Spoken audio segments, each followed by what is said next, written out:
talk about Kevin Lee for a minute Let's do it. sort of get okay. I mean, how about this guy, man? And I know we are going to get to the fact that he weighed 157 pounds, and that I think for a top level contender at this point, largely inexcusable. The weight cut starts months ago, as Michael Chandler wisely pointed out on Twitter. But Kenny, this is a hell of a fighter and an outstanding athlete, and to take out the best striker in the division in this way, I think proved to a lot of people that Kevin Lee was no one-hit wonder, deserved to fight Tony Ferguson for the interim belt, and is probably going to get himself back to a championship situation here. This is a special fighter in my eyes after what we saw Saturday night.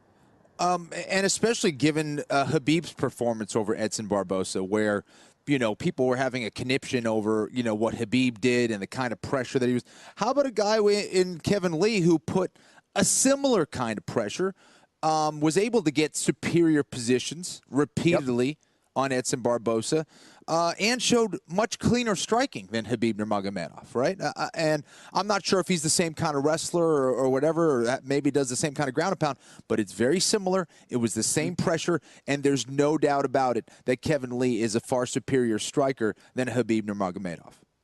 Yeah, no, it's interesting, and that was my takeaway largely, and I thought he showed some evolution in the striking game. The jab was there, and just the physicality in taking Edson Barboza down. And again, Edson Barboza coming up on 20 UFC fights and 13 UFC wins. This has got to be a tough pill, Kenny, for him to swallow, I would think. You look at his last 3 losses against top-flight competition, Khabib Nurmagomedov, Tony Ferguson, and, of course, Kevin Lee, and he may go down as one of the best lightweights to never fight for a UFC title. He's lost 3 of his last 4, I believe.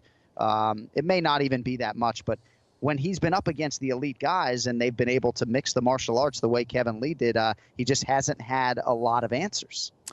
Yeah, I think for Edson, he's a tremendous striker. You know, fundamentally, when he throws a certain strike, there's no one who does it better than Edson.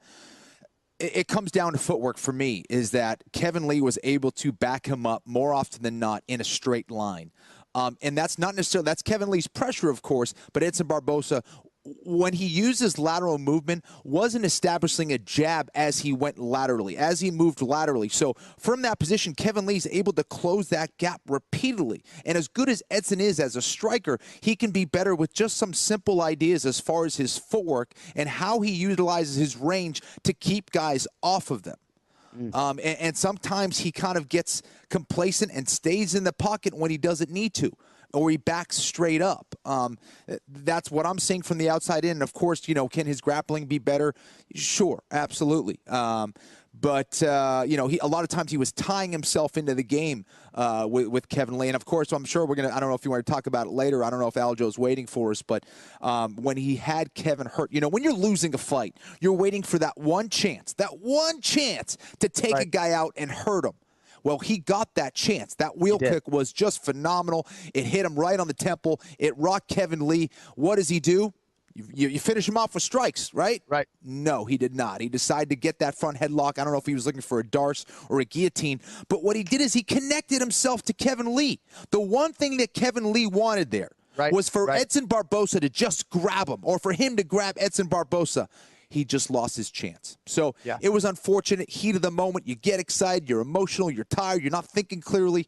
Unfortunate there for Edson, but again, a credit to Kevin Lee, who really was dominant in that performance. Aside from that, getting hit from that spinning wheel kick, boy, was that special. He put on a lot of pressure, and again, reestablished himself as one of the top lightweights. All right, we'll get back to Kevin Lee and Edson Barboza in a minute, but now with us on the guest line, he is the number 8 ranked bantamweight in the world, likely moving up after a big win over the weekend as he bounces Brett Johns from the ranks of the unbeaten. The Funk Master, Aljamain Sterling, is with us. He is looking good. What's up, my man? Congrats on a big W. How you feeling? Feeling good, feeling great. I'm feeling funky. Well, dude, I'm happy for you, man. I got to think those Aljo chants at Boardwalk Hall was a pretty special feeling for you Saturday night. Yeah, I did actually hear that while I was in the octagon. It was pretty cool. We had a pretty big crowd coming out to support the Team Funk Bandits. We were in full force. So I got to think these are some of the best of times as a fighter, right? The week after fight week, after a big win. I mean, it doesn't look like you're training today. Like, what does this week hold for you after a long training camp and a big win? Um, well, there's a couple of happy hour spots I've been meaning to get to There for you a very go. long There you time go. now. um, just the usual. I'm still looking at new endeavors. I'm actually just finished my real estate course. I'm waiting to see what my test scores were for my FD&Y exam to see if I got into the academy or not, and kind of just looking onwards and upwards with life. Fighting is a means to an end. I just gotta use it as a way to get me to where I want to be. And outside of that, life goes on. So it's kind of where we're at right now. I'm definitely gonna be having myself a few drinks this entire week. I'm going to DR this Sunday Oh, good. for about 6 days with the lady. So yeah, man, it's time to relax and unwind a little bit. Win or lose, man, you gotta be able to take some time out for yourself. And this is such a grueling sport. People think we have the best lifestyle, but the training that goes into this, that comes with it, the highs and lows, man, it's you have to have balance in it because it can be one that can really drain you and take the fun out of the sport. No, and I hear that, and you seem to be in the shape of your life. You didn't need that stool between rounds. But as for this fight, I mean, Brett Johns came in 15-0. He's talented. He's physical. You dominated the fight. I went back and watched it this morning. He did not get a lot of things done in this fight. Was this the type of fight that you expected? I didn't know what to expect. I know Brett Johns was a tough dude, super tough on top if he gets you down. I know he had a couple of tricks in the jiu-jitsu department, so I didn't want to give him too many opportunities to really explore those rounds and seeing where we match up. The one time he did shoot in and he got to my legs, got in on a deep shot, and I stuffed the position in the back of my head. I already knew him. Like, yo, Chris, why don't you close the door, Weidman? But he shoots in, he gets in on my legs, and I stuffed the position. Like, it's just one of those things where we do it over and over and over. I knew he wasn't going to get the takedown. Guess who's back? Guess who's back? Oh, Jesus. Here's Johnny. He's always he's always stealing the limelight. Oh, man. One after the next. Get Longo out of here. Did you turn the music off in there? Yeah. Oh, the music is off in there. All right, let me go in this room. Chris is giving me the boot, maybe because it's his gym. Yeah, I guess that'd be a good reason. We got to talk to Weidman, too. No, We his want spec. to let that scar heal first, I think. Jeez. Yeah, but I think pardon me. I think I did a lot of good things though. Shut down a lot of his games and the stuff that he wanted to get done, and the funk prevailed. It's loud in here too, man. The funk did prevail, man. Aljo, where was your head at? I mean, you were coming off a loss against Marlon Moraes. You were facing an undefeated fighter in Brett Johns. How hard was it for you to come back after that fight against Moraes? It was an interesting one, I never thought I'd be that guy whoever got finished, and here I was staring at that, and it was a very interesting time in my life. I try to keep in perspective.